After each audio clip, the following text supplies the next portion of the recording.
Let's talk about footwork. Hi friends, I'm Valeria, Pilates teacher and holistic health coach here in New York City. Let's talk about footwork, why it matters, the reason behind this exercise, how to cue it simply so everyone gets it, contradictions of who shouldn't do this exercise, common mistakes that I've learned from teaching it, and building blocks, progressions and regressions. Let's get to it. Before we get into the actual exercise, let's get started with why it matters, the purpose behind this exercise. Whether you're teaching Pilates or taking Pilates, you have definitely done or heard about footwork. It is a very underestimated exercise, both in the wellness industry and in the Pilates. Footwork may be a simple exercise, but the truth is it is at the heart of Reformer Pilates. Starting with the fact that it strengthens your quads, your calves, and your hamstrings. The most important thing here is that it stabilizes your spine and your pelvis, which is something you want to carry all the way through every single exercise in Pilates. So the real purpose of this exercise is alignment. Right, let's talk about how to cue it. If you're on classical equipment, you're going to be on all springs, or 3 heavy ones on modern equipment. There are classically 4 variations: toes, arches,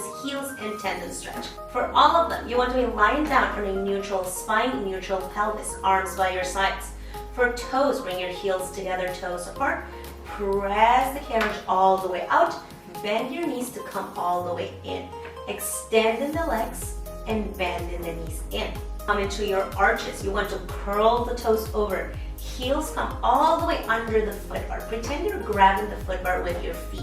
Then you come to your heels, flexing the toes all the way up and back. There's no internal, there's no external rotation happening here. Last but not least, for tendon stretch, you go back to your toes, extend all the way out and pause. Lower the heels under the foot bar, press through your toes to lift. Lower and lift. And you've successfully done your footwork. Let's talk about contradictions. Who shouldn't do this exercise? Someone that has really acute knee pain. At the same time, someone that has severe osteoporosis here.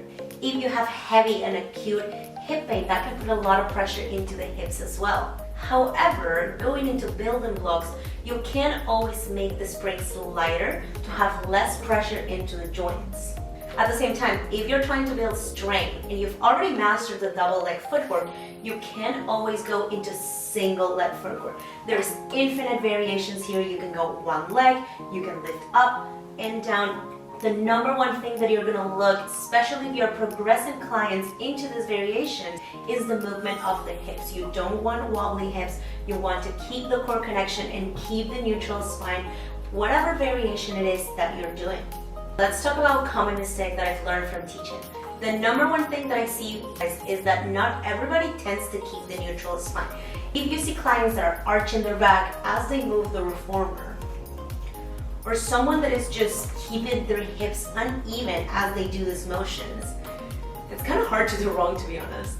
You want to remind them to keep the neutral spine and connecting to their deep core to support this motion from the abdominals. On the same topic of deep abdominals, people tend to underestimate this exercise of just stay disconnected with the core and they just go out and in. They can't wait for this part to be done. They can't wait to move on with their class. Remind them that this is the time to start connecting to their breath, to their mind, to their body.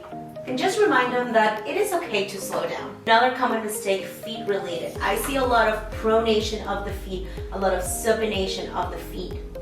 Especially if you're working in a private setting, in a one-on-one setting, you want to remind clients to press evenly through their feet. Notice if they're favoring one foot over the other one. Notice if they're pressing more through the big toes than the little toes. To make sure this is the time for them to align their body. You are literally lengthening the spine as you go out, still lengthening as you bend the knees in. On the same topic, you want to avoid people caving their knees in and out. Keep reminding them that their kneecaps should face the ceiling as they go out, the ceiling as they bend in. Alright friends, that is all I have for you today. Thank you so much for watching. My name is Valeria.